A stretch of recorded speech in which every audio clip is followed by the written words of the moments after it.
You are listening to the Apex Hour hosted by Ryan Paul on KSUU Thunder 91.1. This show allows more personal time with our guests, allowing them to give us their stories and opinions. We will also give you new music to listen to, hoping you enjoy some new sounds and genres. Welcome to this episode of the Apex Hour. Welcome to the Apex Radio Hour. I'm producer Casey Graff, and I'm joined with Apex Director and Professor of History Ryan Paul, and our special guest, Paisley Rekdal. I'm turning it over to you, Ryan.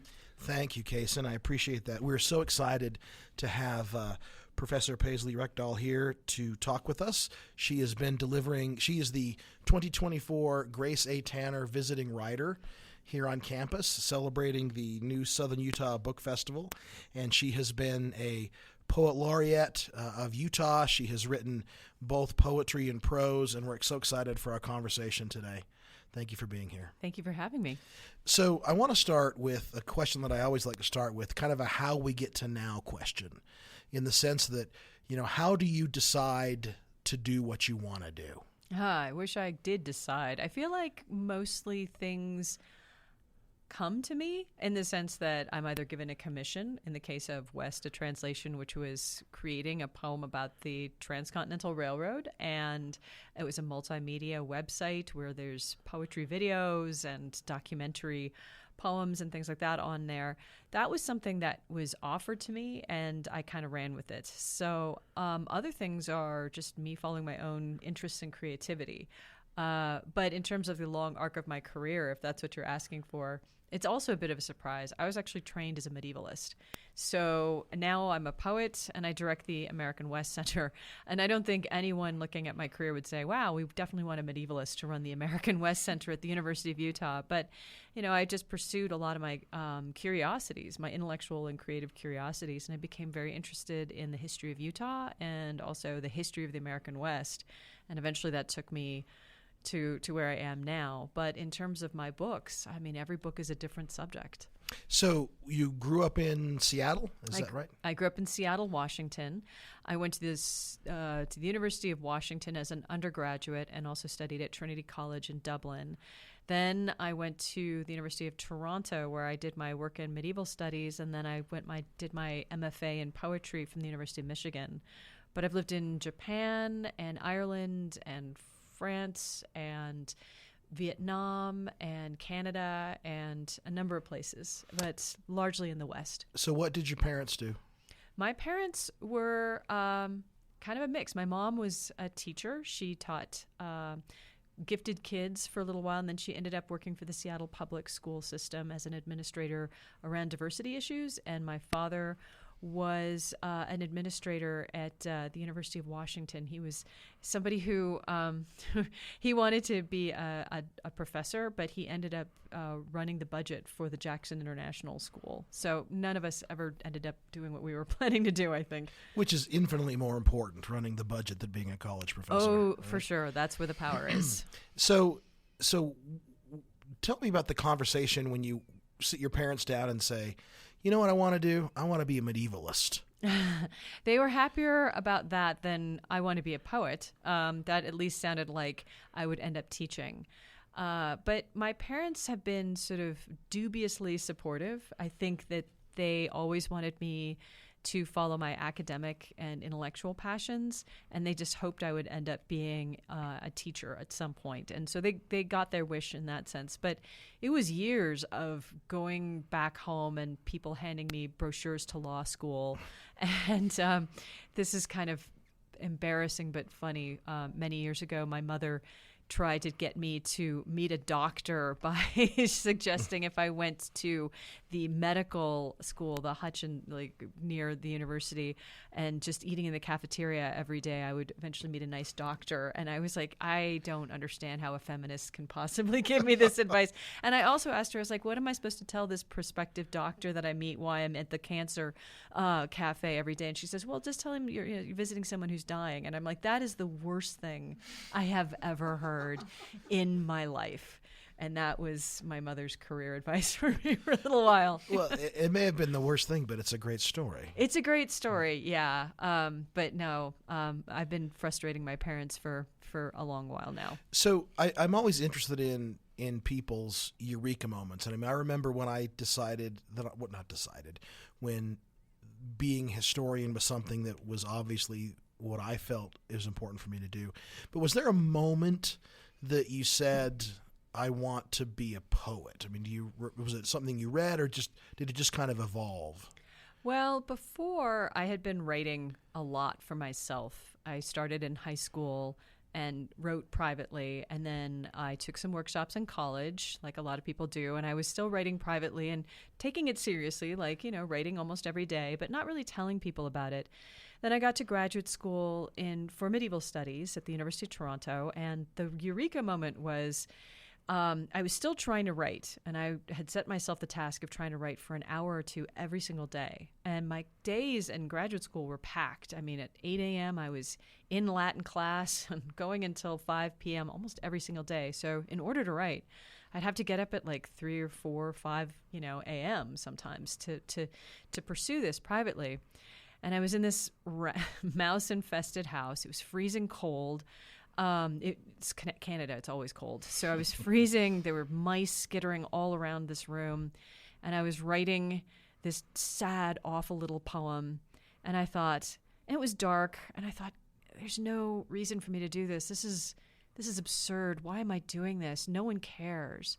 And then I paused and I was like, wow, no one cares. And suddenly it felt really free. And I had never felt so free in my life, because I realized that nobody was paying attention. No one cared. There was no reward in it. And instead of that being depressing, it just felt incredibly liberating. It felt like, this is what I want to do with the rest of my life. It just felt like no one else could control this. So did you continue with your medieval studies program? No, that's when I knew I had to step out and say, I'm going to pursue getting an MFA in poetry and take it seriously, make it a sort of public declaration. Because before, I had this idea that if you wanted to be a writer, no one could teach you. You'd have to do it on your own, and you'd have to learn in some sort of, freezing attic garret. And so there I was in my freezing attic garret with the mice and everything, having my Emily Bronte moment and realizing that actually I would prefer to be warm and in a room with a bunch of other people talking about literature and having somebody like give me advice and talk to me seriously about what I wanted to do. And so I stepped away and I did my MFA, and I thought, well, I'll just come back and get my PhD. And I never did. I just became a professional freelance writer, and I worked in a domestic violence clinic for a while, and I waitressed. And then I went and lived in Korea for a while. I had a Fulbright, and then I came back and just kept writing the whole time.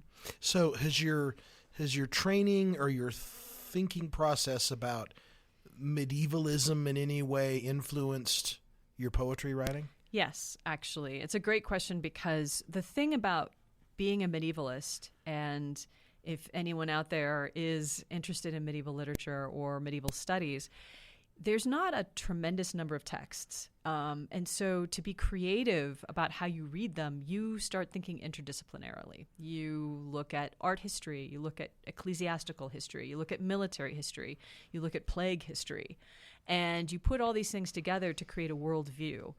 And that really informed the way I live as a writer. So there's nothing medieval about my work insofar as content, but I would say there's something very deeply medieval in the ways that my aesthetic eye works.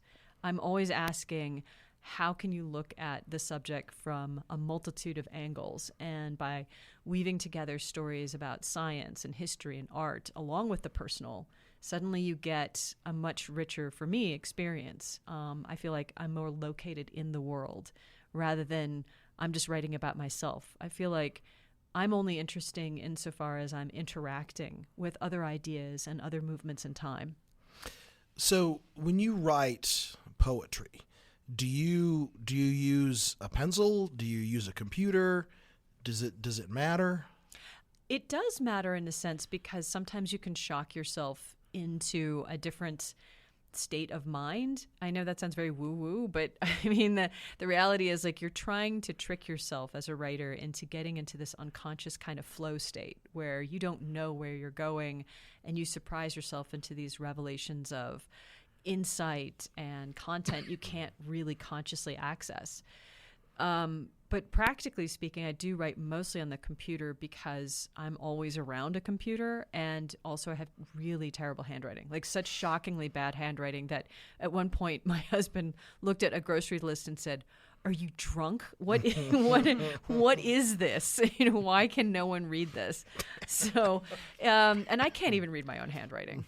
I'm not drunk, but wine is on the list. Is that what you? Wine is always on the list. I will not lie. So I've had some discussions. I've done some work with the Utah Shakespeare Festival and in my own work and writing, and there's this debate about Shakespeare, right? That excuse me, is it better to read or is it better to see it on the stage? And my question is, I was thinking, listening to you earlier today, is how are we supposed to experience poetry? Is it better to be read? Is it better to be heard? Should I be reciting it as I read it? I'm assuming that punctuation matters. I mean, in your experience, how best does a non-poetry lover experience poetry? There's no wrong way to experience poetry. And there's no best way, I would say, because different poems demand different kinds of interactions. So performance poetry, by its very nature, requires, in some ways, an audience participation, an oral component to it. Then there are poems that are highly wrought and formal, and sometimes it's just better to listen to those or memorize those even, because they get into you in a kind of bodily way. Then there are concrete visual poems where the delight is seeing it and looking at the page and recognizing the poem as a material, not just sonic object. And I think any way that anyone comes to a poem and they get something from it, that's the right way to read it. I would say the trick about reading poetry is that oftentimes we think, I'm going to approach it like prose, which is that I'm here for content. I'm here for the story. If I don't understand what's being said to me, then the poem is a failure to me, or I'm a failure to the poem.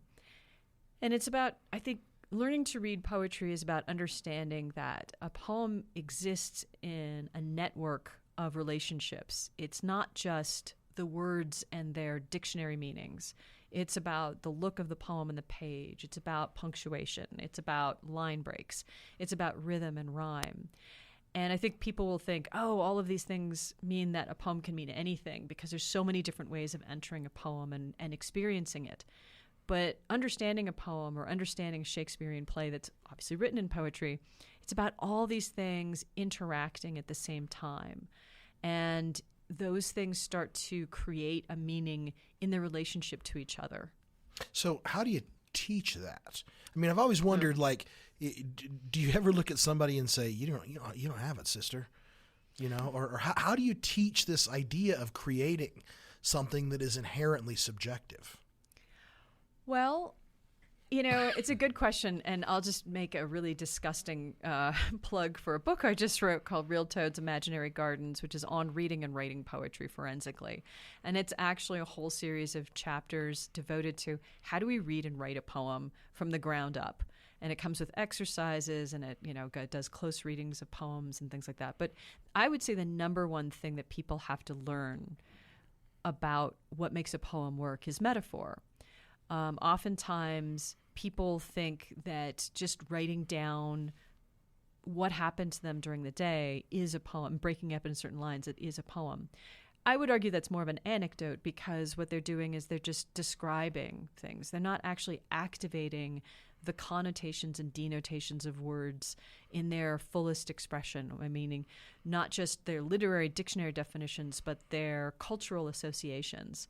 And also thinking about the ways in which oftentimes when we're talking about what's happening to us, we're telling stories about larger issues. So if I'm talking to you about like a breakup that I just had, if it's really just about my breakup, that's an anecdote. But if in the ways that I describe my breakup, suddenly we recognize a larger question about what is truth, what is intimacy, then you have a poem, because you're telling two or more stories at one time but using the same language.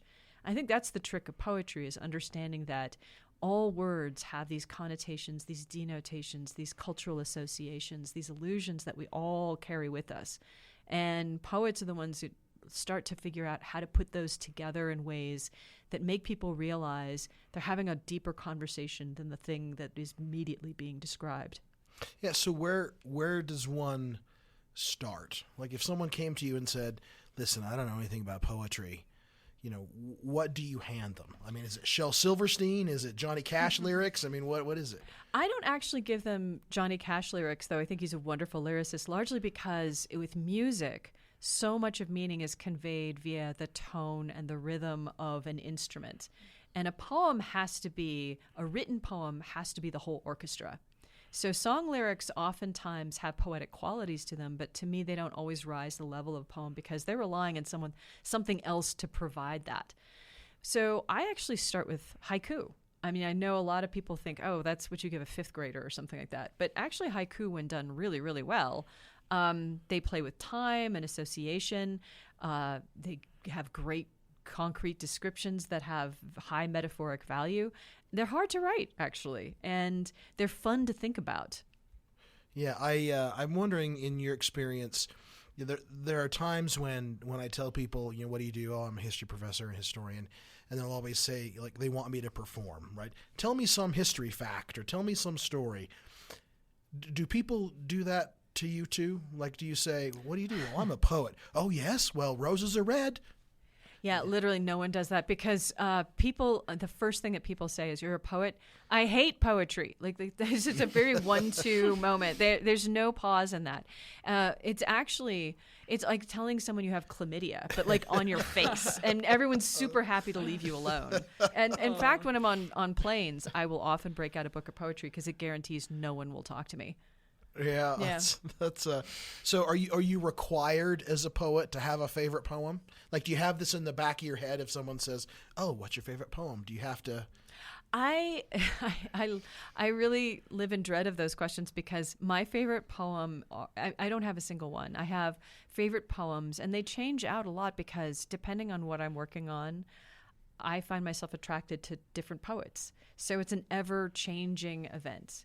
And I'm always thinking about different kinds of writers for very different reasons. But I will say, like, one of the first poets that made me feel electrified and just I couldn't get over.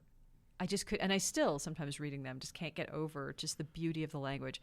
Gerard Manley Hopkins and so many, like Pied Beauty, God's Grandeur was one of the poems that I just could not believe how beautiful it was, So is there someone that you would say is overrated?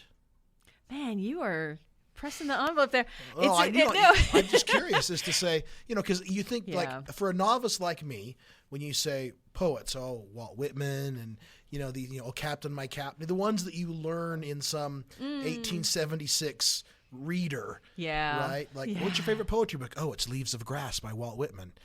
Because or the poems of Mary Shelley or whatever. So or Percy by Shelley, So, who's overrated? It's a difficult one because social media can like really take you out if you admit what you think. I don't think you should worry about that necessarily here, but I would say, and this is a sacred cow. I have to admit, I am not a huge Mary Oliver fan. I'm not. But a lot of people are, and I recognize, and that's not to say I don't like particular poems of hers, but for me, I tend to not be as excited by poems where I feel like someone is trying to get me to a happy epiphany that makes me warm and fuzzy inside. And that's because I'm a cold, dark person who's maybe slightly dead inside. That might be more about me. But I like something a little darker and a little stranger, and even if it's going to show me something wondrous about the world, something that's tinged with a bit of, just the tiniest bit of darkness. And so sometimes I find that right now I think we're living in a time where people are encouraged to produce poems that reach towards a kind of unmitigated joy, which maybe it's because of these times that I understand why. But I'm always suspicious when people are too happy. And that says something about me. No, I think it's this idea of you don't want to like you don't want to be emotionally manipulated. Yeah, I think that's true. That's how I feel. Like when you see a movie where you know someone is trying to make a point and they're hitting me over the head with it. Oh yeah, it's like don't manipulate me. That's exactly how it feels. And I also think that sometimes the poems I like the most are the ones that, John Keats had this definition of negative capability. He says, a poem doesn't have to have any sort of irritable reaching after facts, as he said, or sort of a plain-spoken desire to tell us essentially what it means. And the best poems we can have a variety of responses to, in the sense that we can see the joy and we can see some of the pain. We can see a lack of resolution even as the poem ends with a sort of definitive statement. That's a really hard thing to do, is to have a poem that you can return to and you get more from it. And I think that the poems and the poets that I tend not to enjoy the most are the ones where I can read it once, and every time I go back, I'm going to have the exact same reading experience. That a poem, when it's really ideal, it has a relationship with you. You grow into it and with it, and it changes and alters its own meaning as you respond to it, as you continue to return to it. So Mary Shelley didn't write poetry, did she? Mary Shelley did write a few poems, but she's mostly known for Frankenstein. Right. Yeah, she wrote. I know I said that, and then you said Percy. So I just want to be, It's okay. That you're a historian. It's totally fine. It's totally fine. Yeah. Just the facts, ma'am. Just the facts. Yeah. So let's take our first break. So for those of you who've listened to the show before, know that we ask our guests to give us a list of songs that resonate with them in some way or another, and I'm so excited for this list of songs. It's pretty amazing. So the first song that we're going to play that you gave us is "Me and a Gun" by Tori Amos. So can you tell us why you chose that song? Yeah. It's a hardcore. I was a big Tori Amos freak when I was in college, and mostly because her lyrics were so strange and so wild. This is an unusual song for Tori Amos. It's off her album Little Earthquakes, one of her first albums. And, it's extraordinarily plain spoken. One of the things that I love about it is, when I was saying before that oftentimes songs will use the sound of, musical instruments to round out tone. There's nothing here. It's just her voice. Okay. This is "Me and a Gun" by Tori Amos. 5 a.m. Friday morning, Thursday night, far from sleep. I'm still up and driving, can't go home, obviously. So I'll just change direction, 'cause they'll soon know where I live, and I wanna live. Got a full tank and some chips. Was me and a gun and a man on my back, and I sang "Holy, Holy" as he buttoned down his pants. You can laugh, it's kind of funny, the things you think in times like these. Like I haven't seen Barbados, so I must get out of this. Yes, I wore a slinky red thing. Does that mean I should spread for you, your friends, your father, Mr. Ed? Was me and a gun and a man on my back, but I haven't seen Barbados, so I must get out of this. And I know what this means. Me and Jesus, a few years back, used to hang, and he said, "It's your choice, babe. Just remember, I don't think you'll be back in 3 days' time, so you choose well. Tell me what's right. Is it my right to be on my stomach, afraid Seville? It's me and a gun and a man on my back.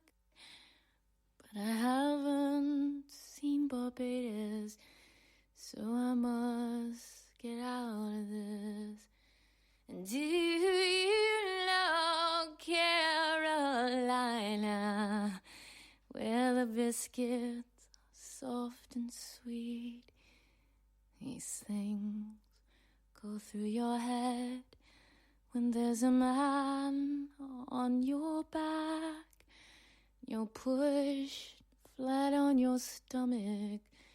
It's not a classic Cadillac. Me and a gun and a man on my back. But I haven't seen Barbados, so I must get out of this. I haven't seen Barbados, so I must get out of this. All right. That was Me and a Gun by Tori Amos. You're listening to the Apex Radio Hour here on KSUU Thunder 91.1. I'll turn it back to you, Ryan. Thank you, Kason. So we left off talking about poetry, and in your presentation today, you mentioned earlier also that you had been commissioned as poet laureate to write a poem about the Transcontinental Railroad, which Yes. at the time we were celebrating its 150th year. Yeah. And I will tell you, just as a side note, I didn't know this existed except in like Tolkien weird map books, that you could write poems that were one poem on one side and one poem on the other, and then you read them all as one big poem too. What is that called? It's called a contrapuntal poem, and the poem that I wrote was called Sad. And I should also preface this by saying the poem I wrote, West, a translation, it's a digital multimedia project as well. I take a poem that was written in Chinese by somebody who is a Chinese migrant and detainee in Angel Island immigration station. And this poem elegizes a fellow suicide or fellow detainee who committed suicide. Anyway, each character, Chinese ideogram, I translate into a different story. And so the titles come from the translation, usually a bad English translation of the Chinese ideogram. So in this case, the character translates to sad. And I was wanting to write a poem about the presidents, some of the political stuff that was going on during the building of the Transcontinental. And what was interesting to me was that actually while the Transcontinental was being built, the president at the time, Andrew Johnson, was being impeached. And I thought, well, that's strange. I'm doing this research right now, and guess who just got impeached? My president, twice. So I thought, what if I were to compare the writings of Andrew Johnson to some of the writings or the speeches of Donald Trump? So the Sad is a contrapuntal poem in which half the poem, the left-hand side of the poem, are snippets of speeches given by Andrew Johnson, and on the right side are snippets of speeches that Donald Trump gave. And each side can be its own poem, but then you can read it right across, like from left to right, and create a third poem.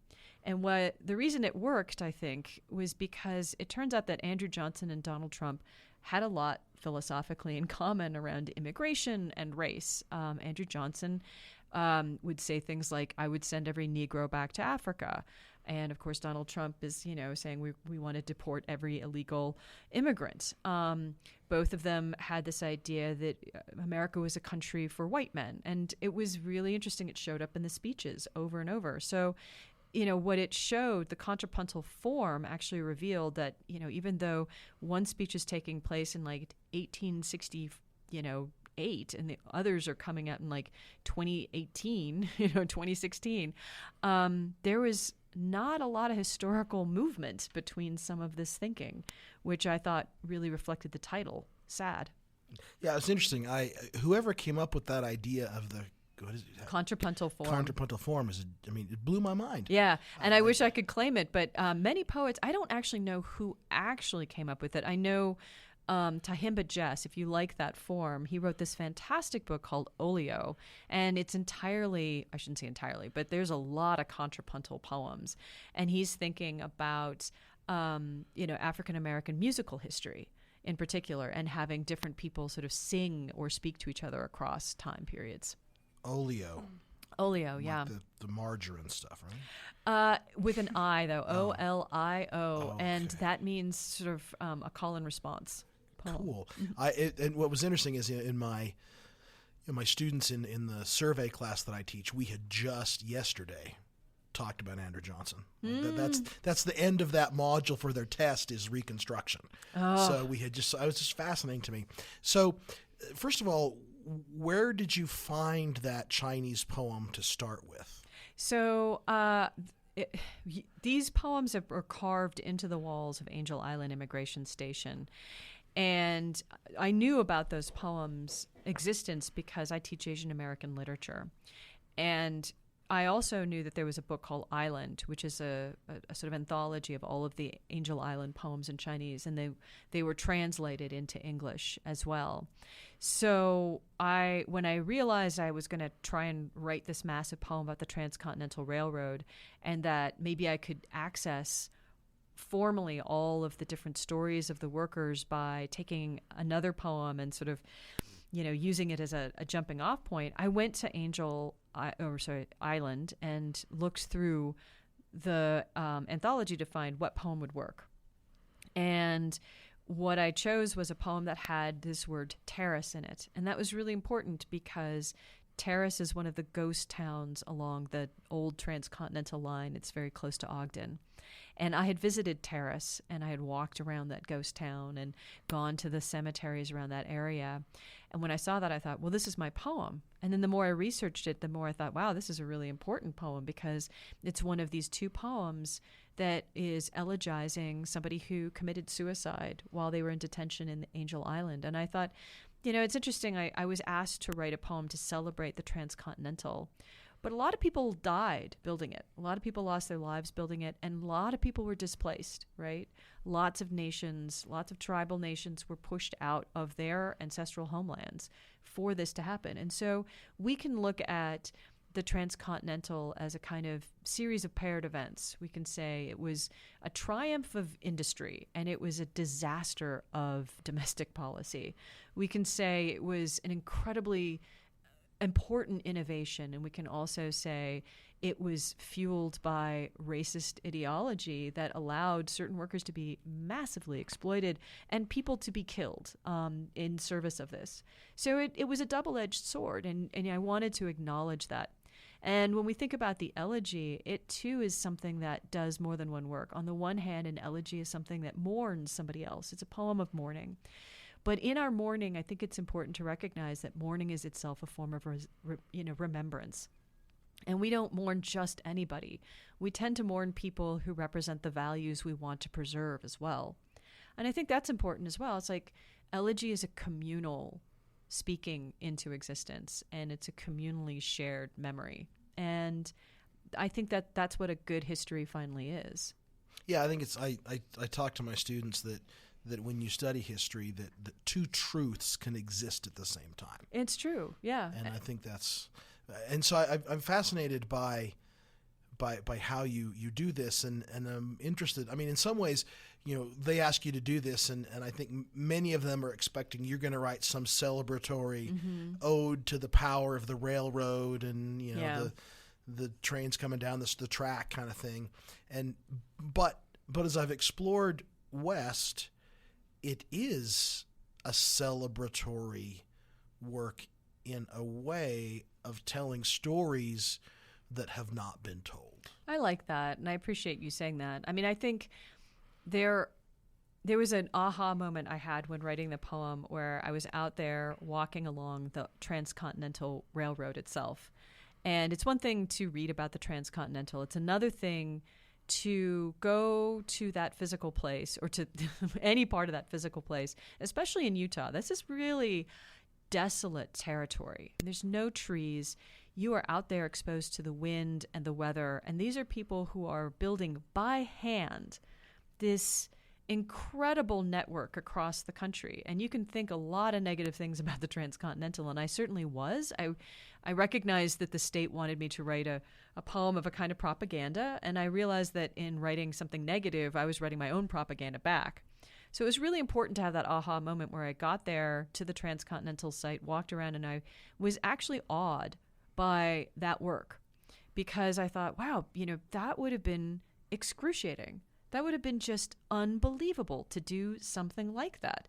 Regardless of how you feel about the outcome, if I have nothing but negative things to say about the transcontinental, I thought I'm actually doing the workers a further disservice. I have to take seriously that they did something incredible, regardless even of how they felt about it. And I'm sure a lot of them were not terribly happy to be doing it either for such little work, especially the Chinese workers. So, the poem that I produced, the state would have been happy if I'd just written a short 14-line sonnet. But I've written a 150-page book. And I think that the extravagance of the project that I produced, that's the celebration. That's the taking seriously their sacrifice and the loss of lives for so many different people. Yeah, I would you mind sharing something from the book?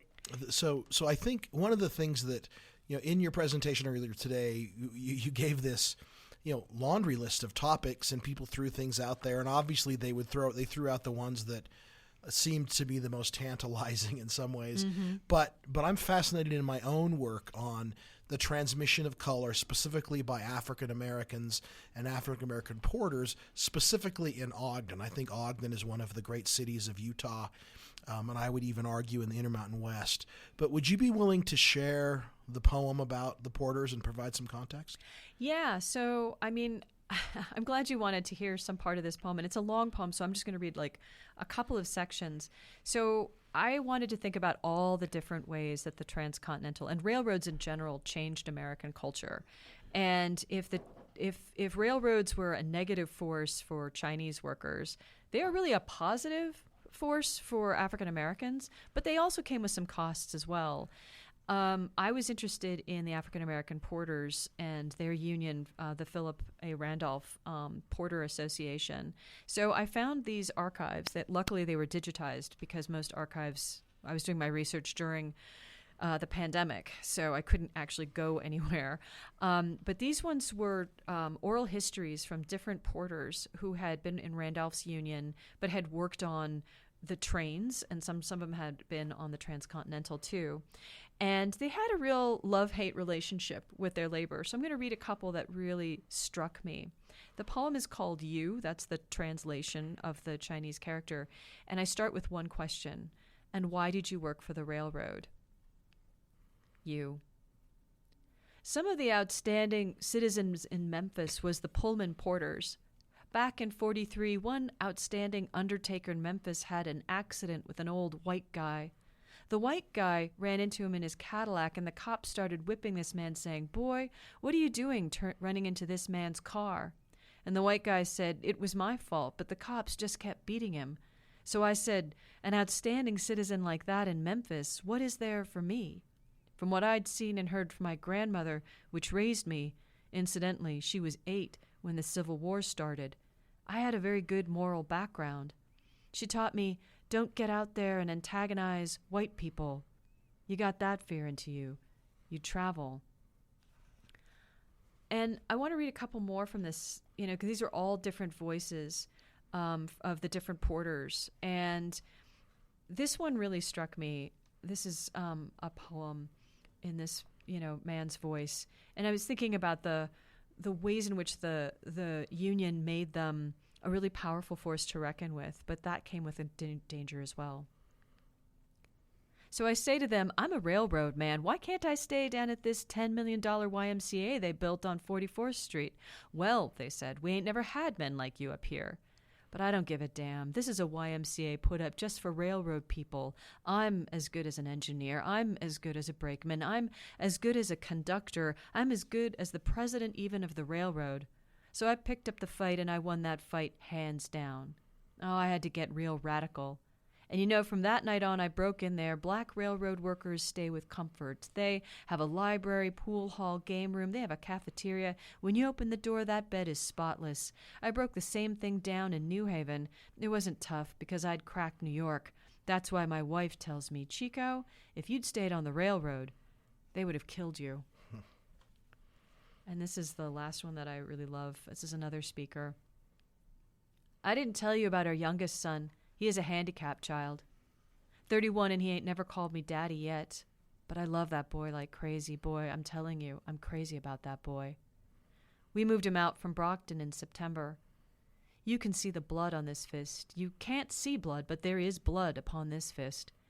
I had to fight the Ku Klux Klan all over this town. All for the privilege of paying $154,000 for a house for that boy to live in. And I just was so struck by like the ways in which violence and agency and being caught in a system, but also changing that system, that was just like woven through all of these men's and women's stories. And I just wanted to try and capture that. So there's like 9 or 10 voices, and they all have very different stories, but yeah, it was so interesting to read those archives and turn those into poems. Yeah, it's amazing to me. So that is from West, a translation that is on the web. You can, and they're accompanied with some videos. Yeah, this one doesn't have a video, but there's another one I have about African American porters as well, and that has a video, and you know, it's pretty amazing, like pretty amazing in the sense that like I really loved the result and things like that. So yeah. Thank you. So let's take our second break, and this is a song that one of the joys of this gig is hearing people's music that I've never heard before, and this is something that you have led me down, I guess, a metaphorical rabbit hole because the song's called Fox Hunt. But this is a brilliant. It's so good. A brilliant thing. So this is a song, Fox Hunt. It's by Sierra Farrell. Can you tell us why you chose it? I learned about Sierra Farrell just this last summer. I have a house down in Teesdale near Capitol Reef, and they have a big music festival down in Torrey. And she was one of the headliners, and a friend of mine was like, you have got to see her. She's an amazing performer. And she was. And everyone kept yelling, play Fox Hunt, play Fox Hunt. And she said, no, it's too difficult to play because you have to constantly tune your instruments. And when you listen to it, you'll find out why. But when I listened to it online when I came back, I just fell in love. And I love the narrative of she's a great storyteller through her songs too. Okay, this is Fox Hunt by Sierra Farrell.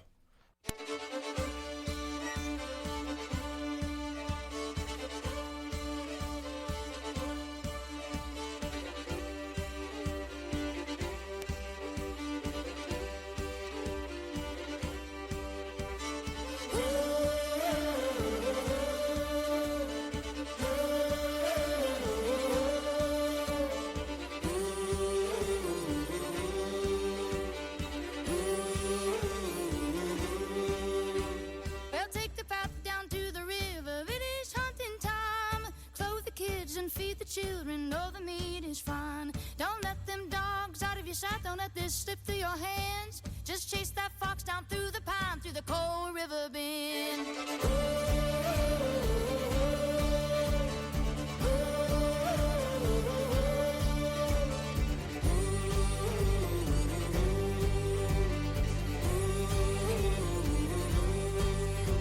Well, take the path down to the river. It is hunting time to clothe the kids and feed the children. Though the meat is fine, don't let them dogs out of your sight. Don't let this slip through your hands. Just chase that fox down through the pine, through the cold river bend.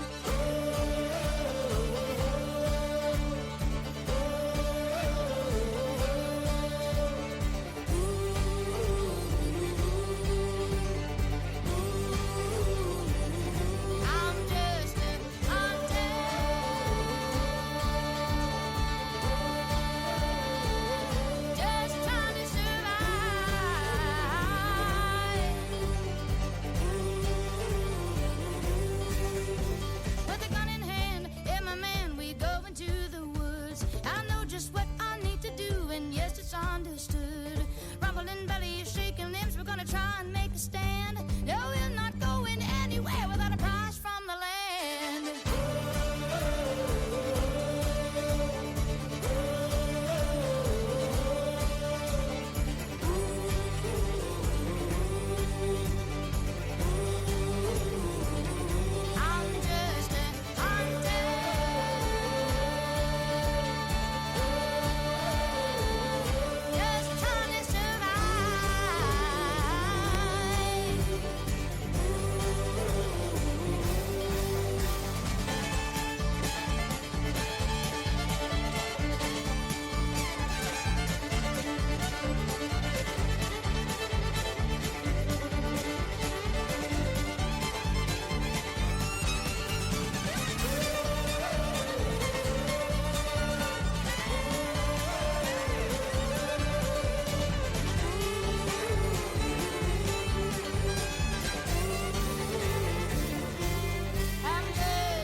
just trying to survive.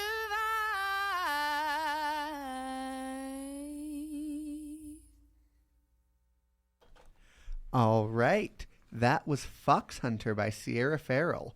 You're listening to the Apex Radio Hour here on KSUU Thunder 91.1. I'll turn it back to you, Ryan. Okay, thank you, Kason. So I'm interested in your definition of creativity. How would you define creativity? So that's a great question because I'm still trying to figure it out myself. I mean, I know we might have this idea that only people who are making music or painting a painting or writing a poem are creative. But I know from being a researcher, writing about, the Transcontinental Railroad or writing prose works or something like that, like scholarship is at its best. It can be really creative. It's about putting things together ultimately that you wouldn't think go together. But when they come together, suddenly you have a completely new way of seeing the world. And really great scholars do that. Interestingly, really great chefs do that as well. Like I would never pair, pine cones with caramel, but weirdly it tastes terrific together. I don't think it would, but this idea of like how can two things that would normally have their own valences, meanings, and possibilities, when paired and combined, just open up the world. So do you think that creativity is an internal thing, like that you're born with? Do you think creativity is an external force?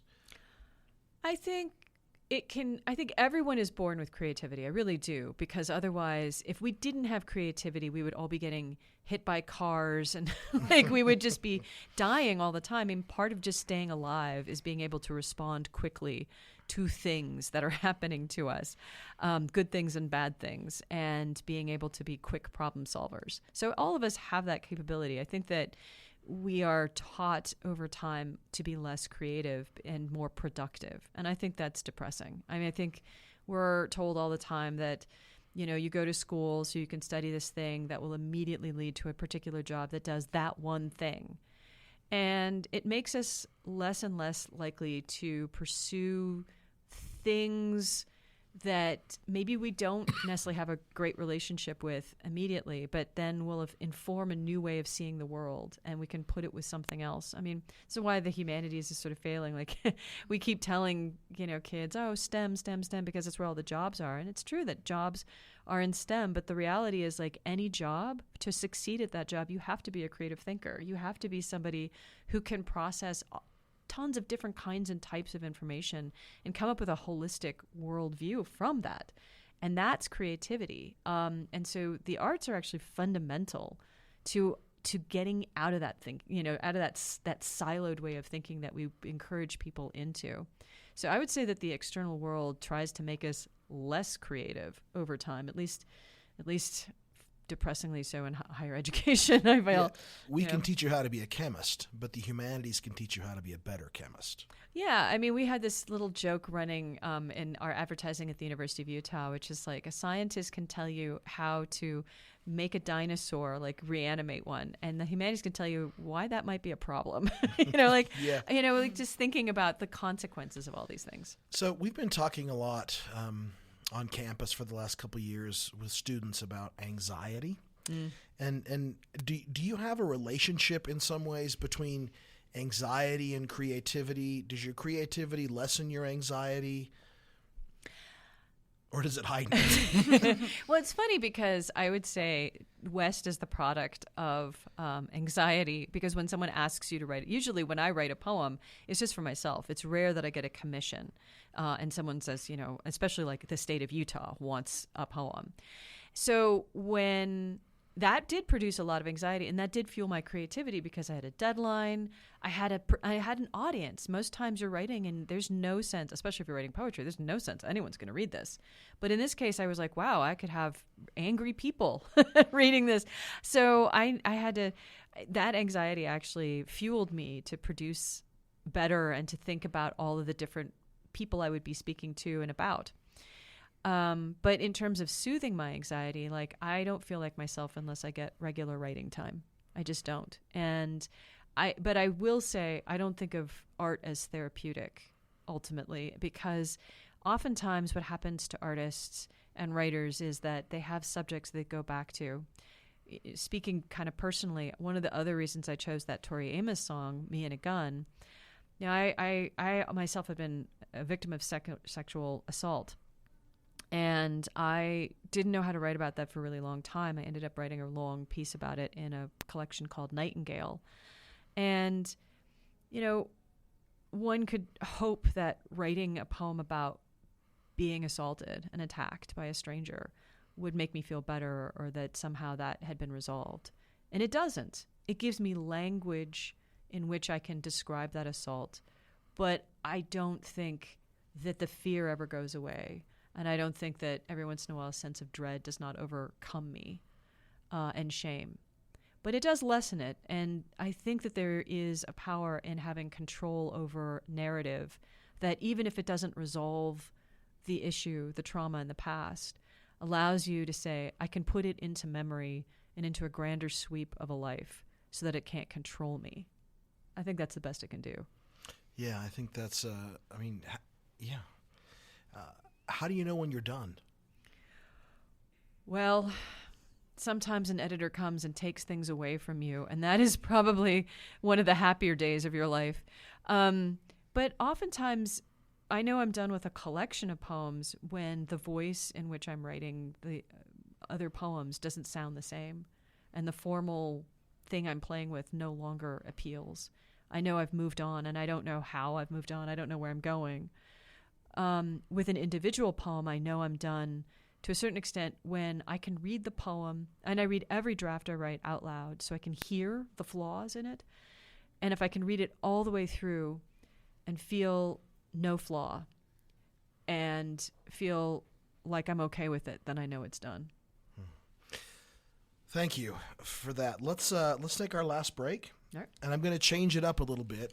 So we're going to go with a song that you chose called Mujeres. Mujeres by Ila Bamba. Why did you choose this one? It's just so fun, and it's beautiful, and as soon as I heard it, it's just one of those things. Sometimes you just love something as soon as you hear it, and this is one of them. Okay, this is Mujeres by Ila Bamba.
right. That was Mujeres by Ilabamba.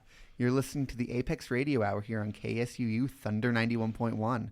I'll turn it back to you, Ryan. Thanks. I love that big breath at the end. I do too. Like, yeah. oh, there's more. Oh. Thank you, Professor Rekdal, for being here and for having this conversation with us. So I always like to end with a question that we ask everybody in the studio. So this is it. Paisley Rekdal, what are you currently watching, reading, listening to, or playing that is bringing you joy?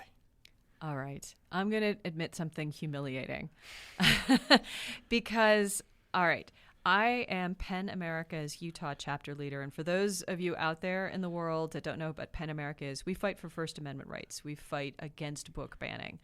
Many of you probably out there know that Utah has passed a number of book banning laws, and it's already removed permanently 13 books from the state of Utah's K through 12 public library or school libraries, and there's about 3,000 more books that are under review. There's going to be way more books being pulled from shelves.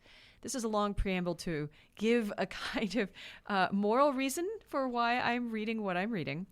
Anyway, as PEN Utah chapter leader, I always pay attention to the books that they are banning. I want to know why they're banning them. And most of the times I've either read the books or from the description of the book, I kind of know why they're banning them, because they tend to be about LGBTQ lives, or they tend to be about BIPOC, writers of color, people of color's experiences. But there was this one series of books I had never heard of.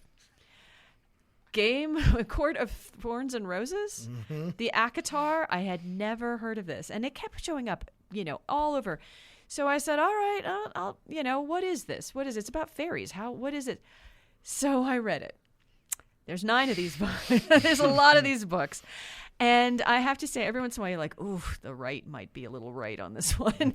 It is super spicy, and I'm getting a lot of enjoyment out of it. I mean, it is so fun to read these. They are trashy fairy sex books. I'm not going to lie. I'm not going to prettify this stuff. It is what they're saying, yes.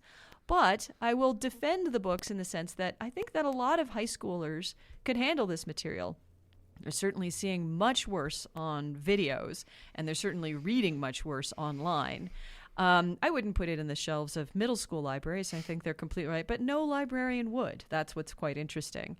And I don't think any book should be banned. I think that if a parent is, a little worried about, the kid reading about fairy sex at some point, maybe they should have a conversation with their kid, and they should make that decision. It's a private decision.